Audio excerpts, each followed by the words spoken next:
ఇక తాడేపల్లి క్యాంపు కార్యాలయం నుంచి ఈపీసీఎం మాట్లాడుతున్నారు. లైవ్ చూద్దాం.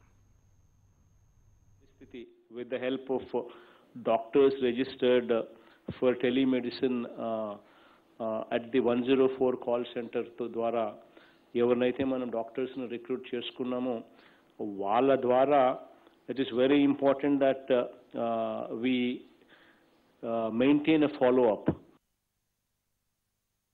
on their health status. This is very, very important as well. So ఖచ్చితంగా ఇది జరుగుతూ పోతూ ఉండాలనేది ఖచ్చితంగా గుర్తుపెట్టుకోమని చెప్తా ఉన్నాను అందరికీ కూడా. సో మళ్ళీ థర్డ్ వేవ్ కూడా వస్తుందో రాదో తెలియదు, బట్ వస్తుందని మనమైతే ప్రిపేర్డ్గా ఉండడంలో వచ్చే నష్టం లేదు. So it is very very important that district collectors are geared up for this. It is very very important aspect because third wave లో రకరకాలుగా చెప్పే వాళ్ళందరూ కూడా it affects the kids, it affects the children అని చెప్పి చెప్తా ఉన్న నేపథ్యంలో it is all the more important point that the collectors keep this in mind.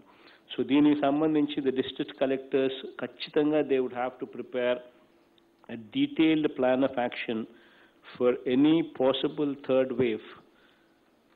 Khachitanga, you need to prepare a detailed plan of action. The plan of action particularly would have to be focused on treatment of children. So our treatment of children ko pediatric cases kabatti vaati meeda specific ga focus pettalsina avasaram undi. Collectors would have to also prepare district level plans to be implemented over the next 2 months. లో ఏ రకమైన ప్రిపేర్డ్నెస్కు సంబంధించిన plans మనం next 2 monthsకు ఏ రకమైన plans prepare కావాలి, ఏ రకమైన implementation strategy ఉండాలి అన్నది next 2 monthsకు you need to come up with an action plan on that and you need to implement that. We need to establish adequate number of ICU beds, especially in teaching hospitals. మన దగ్గర ఉన్న ఏదైతే medical colleges మన జిల్లాల్లో ఉన్నాయో ఆ medical colleges ఏదైతే teaching hospitals teaching colleges ఏదైతే ఉన్నాయో ఆ టీచింగ్ హాస్పిటల్స్లో ఖచ్చితంగా you need to check out the quality of the ICU beds. అక్కడ ఐసీయూ బెడ్స్ బాగున్నాయా లేవా అన్నది ఖచ్చితంగా చెక్ చేసుకోండి. ఆ ఐసీయూ బెడ్స్కు పిల్లలకు సంబంధించి పీడియాట్రిక్ కేర్కి సంబంధించి ఇన్ఫ్రాస్ట్రక్చర్ అన్నీ కూడా ఉందా లేదా, ఒకవేళ లేకపోతే please make sure that you focus on that and you make sure that they are properly in place. It's very very important to come up with 3 super speciality hospitals for child care in 3 ప్రాంతాలలో, తిరుపతిలో, రెండోది Krishna and Guntur ప్రాంతాలలో, మూడోది విశాఖపట్నంలో. ఖచ్చితంగా ఈ 3 కూడా long term strategy కింద ప్లాన్ చేయమని ఆల్రెడీ చెప్పడం జరిగింది. The health department is planning. The district collectors would have to cooperate there to make sure that this becomes a reality as quickly as possible. So వాటికి సంబంధించి land allot చేయడము, health డిపార్ట్మెంట్కి hand over చేయడము, health department కూడా already since తిరుపతిలో ఇలాంటిది కట్టాలని already DPR తయారు చేశారు కాబట్టి మిగిలిన ప్రాంతాల్లో కూడా it's just repetition of those DPRs.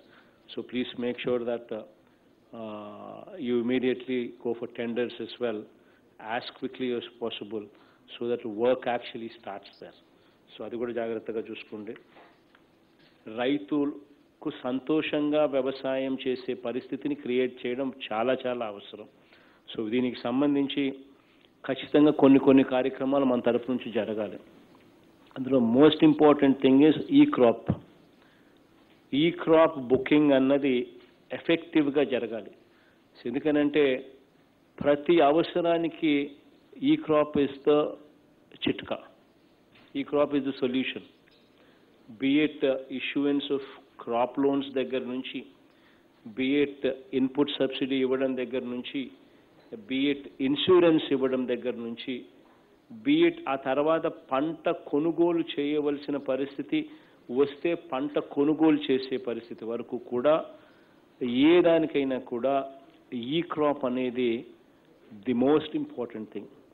So that being the case, that being the criteria, Please make sure that e-crop booking is effectively done. E-crop booking అనేది సరిగ్గా చేయకపోతే కలెక్టర్ అనే వ్యక్తి ఫెయిల్ అయినాడు అని చెప్పి భావించాల్సి వస్తుంది. So please make sure that the collectors and the joint collectors take ownership on this program. You need to own this program. You need to own the e-cropping. You need to make sure that the quality is tested at your level, joint collectors level and the collectors level. Make sure that you personally inspect 10% at least of the e-cropping, so that quality is noted, so that quality is repaired in case quality monitoring అనేది జరుగుతుంది. ఎందుకంటే every RBK stage, every mandal stage, every district లెవెల్లో కూడా ఖచ్చితంగా agricultural advisory committee అనేది ఖచ్చితంగా ఉండాలి. వాళ్ళ మీటింగ్స్ కన్సిస్టెంట్గా జరుగుతూ ఉండాలి. Through there help at RBK లెవెల్లో క్రాప్ ప్లానింగ్ జరగాలి. ఏ పంట వేయచ్చు, ఏ పంట వేయకూడదు, ఏ వెరైటీ వేయచ్చు, ఏ వెరైటీ వేయకూడదు, ఈ డీటెయిల్స్ అన్నీ కూడా ఖచ్చితంగా రైతుకు చేరాలి. ఫార్మర్కి అట్లీస్ట్ పోయేసరికి విత్తనం కొనుగోలు చేసేసరికి మంచి విత్తనం నా చేతికి వచ్చింది అన్న భరోసా ఫార్మర్కు ఉండాలి. ప్లస్ రేట్ల విషయంలో బ్లాక్ మార్కెటింగ్ ఉండకూడదు. సో ఈ రెండు జరగాలి అని అంటే ప్రీమియం విత్తనాలు, రైతులు కొనుగోలు చేసే విత్తనాలు ఏదైతే ఉన్నాయో అవన్నీ కూడా ఆర్బీకేస్ ద్వారా కూడా అమ్మకాలు జరగాలి. చిల్లీ కానీ, హైబ్రిడ్ కాటన్ కానీ, ప్రీమియం విత్తనాలు ఎక్కడైతే ఏమైతే ఆ జిల్లాలలో ఫార్మర్ రైతు కొంటాడో అవన్నీ కూడా ఆర్బీకేస్ ద్వారా కొనుగోలు అయ్యేట్టుగా చర్యలు తీసుకోవాలి. ఆ అవేర్నెస్ కూడా రైతులకు ఇవ్వాలి. ఎందుకనంటే అప్పుడే స్పూరియస్ అనేది పూర్తిగా తీసేస్తాం, క్వాలిటీ విత్తనం రైతు చేతిలోకి వస్తుంది, బ్లాక్ మార్కెటింగ్ అనేది పూర్తిగా లేకుండా పోతుంది. సో ఆర్బీకేస్ను ఖచ్చితంగా మీరందరూ కూడా ఓన్ చేసుకోవాల్సిన అవసరం ఉందన్నది ఖచ్చితంగా గుర్తుపెట్టుకునే కార్యక్రమం ఖచ్చితంగా చేయండి.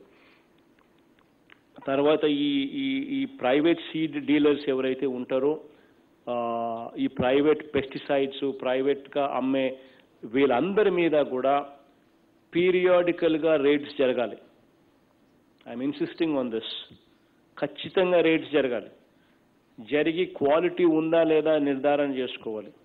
విత్తనాలు కానీ, పెస్టిసైడ్స్ కానీ, ఫర్టిలైజర్స్ కానీ ఆర్బీకేస్ ద్వారా మనం ఏదైతే అమ్ముతామో దానికి క్వాలిటీ గ్యారంటీడ్ ప్రోడక్ట్స్ మనం చూసుకోవడం ఒక ఆస్పెక్ట్ అయితే, ప్రైవేట్లో కూడా అమ్మే వాళ్ళకు కూడా పీరియాడికల్గా రేట్లు జరగాలి. వాళ్ళు అమ్మే ఉత్పత్తులు కూడా క్వాలిటీ ఉండేట్టుగా జాగ్రత్తలు తీసుకుంటూ ఖచ్చితంగా పోలీస్ డిపార్ట్మెంట్తో కలిసి you need to take SPs in to confidence here. I'm requesting all the SPs also to cooperate with the local administration, with the collectors there, to make sure that periodical raids are also conducted here. ఇంటి స్థలాలు ఏదైతే ఉన్నాయో రకరకాల ఈర్ష్య వల్ల, రకరకాల కారణాల వల్ల ఎవరైతే గిట్టని వాళ్ళు, ప్రతిపక్ష తెలుగుదేశం వాళ్ళు ఎవరైతే గిట్టని వాళ్ళందరూ కూడా రకరకాలుగా పేదవాడికి ఇంటి స్థలాలు ఇవ్వకూడదు అని చెప్పి ఒక అన్యాయమైన ధోరణితో కుట్రపూరితంగా ఏదైతే చేశారో, కోర్టులకు పోయి ఏ రకంగా స్టేలు తీసుకొచ్చారో, ఇవి ఇంకా సాల్వ్ చేయాల్సిన అవసరం టైం వచ్చింది. బికాస్ డిస్ట్రిబ్యూషన్ అన్నీ కూడా కంప్లీట్ అయిపోయినాయి. హైకోర్టు కూడా సెలవుల నుంచి బయటకు వచ్చింది. సెలవుల నుంచి courts have now opened up. Courts మళ్ళీ సెలవుల నుంచి మళ్ళీ తెరిచారు. కాబట్టి ఈ కోర్ట్ కేసెస్ మీద ప్రత్యేకమైన ధ్యాస పెట్టాల్సిన అవసరం వచ్చింది. ఈ డిస్పోజల్ ఆఫ్ పిటిషన్స్ మీద ప్రత్యేకమైన ధ్యాస పెట్టాల్సిందిగా అందరి కలెక్టర్లకు కూడా చెప్తా ఉన్నా. ఎందుకనంటే ఇది as quickly as possible complete చేస్తే ఆ 3,70,000 కుటుంబాలకు ఎనలేని మేలు చేసిన వాళ్ళం అవుతాం. సో వీటి మీద ఫోకస్ పెట్టమని అడుగుతా ఉన్నా. ఆల్ ది హౌసింగ్ ప్రోగ్రామ్కి సంబంధించి ఫస్ట్ ఫేజ్లో గ్రౌండ్ కావాల్సిందంతా కూడా ఈ మంత్ ఎండ్ కల్లా గ్రౌండ్ కావాలి. ఇది ఒక టార్గెట్ కింద పెట్టుకోండి. 4th జేసీని పెట్టాం. Let's take it up as a challenge and why not, it can be done. నీళ్లు, కరెంటు, బోర్లు వేయించగలిగితే అయిపోయింది. Works are ready to begin with. So please focus on that. So 30th కల్లా ఎట్టి పరిస్థితుల్లో అయిపోయేట్టుగా చూసుకోండి. collectors shall also hold constituency level meetings with public representatives and all officials concerned departments. అప్పుడే ఇది ఫాస్ట్గా జరుగుతుంది. కాన్స్టిట్యున్సీ లెవెల్లో ఎమ్మెల్యేస్ను, కాన్స్టిట్యున్సీ లెవెల్లో పబ్లిక్ రిప్రజెంటేటివ్స్ను కూడా ఇన్వాల్వ్ చేస్తే వాళ్ళు కూడా పీరియాడికలీ రివ్యూస్లో పార్టిసిపేట్ చేస్తూ ఉంటే కొంచెం ఈ యాక్టివిటీస్ అన్నీ కూడా ప్రజల దగ్గర నుంచి కూడా మన సమస్యలు ఏమున్నాయనేది కూడా మనకు వినిపిస్తాయి. ఆ వినిపించిన దాన్ని మనం పాజిటివ్గా, ప్రోయాక్టివ్గా తీసుకుంటే వీటికి సొల్యూషన్స్ కూడా ఫాస్ట్గా ఇచ్చేదానికోసం మనం ఫోకస్ పెట్టచ్చు. సో పీరియాడికలీ ఇన్వాల్వ్ కాన్స్టిట్యున్సీ లెవెల్లో public representatives, MLAs there, so that to help you actually understand ground level లో ఏదైనా చేయాల్సినది ఏదైనా ఇంకా ఫర్దర్గా చేయాల్సి ఉంటే మన దృష్టికి వస్తాయి. సో ఆ ఇన్ఫర్మేషన్తో we can expedite the whole process. So ఖచ్చితంగా అది కూడా ధ్యాస పెట్టమని చెప్పి అందరి కలెక్టర్లకు కూడా ఈ విషయంగా రిక్వెస్ట్ చేస్తా ఉన్నా. ఈ కర్ఫ్యూ అనేది ఏదైతే ఉందో 20th దాకా మనం ఇచ్చిన time, there will be some relaxations furthermore, but curfew టైమింగ్స్లో కొంచెం రిలాక్సేషన్స్ ఇచ్చి ఫర్దర్గా కూడా కొంచెం ఇంకా కొన్ని రోజుల పాటు ఇది కంటిన్యూ చేయాల్సి వస్తుంది అనుకుంటా. That we will take a review with the health department and then come up with those relaxation in those timings and how long will that be any kuda.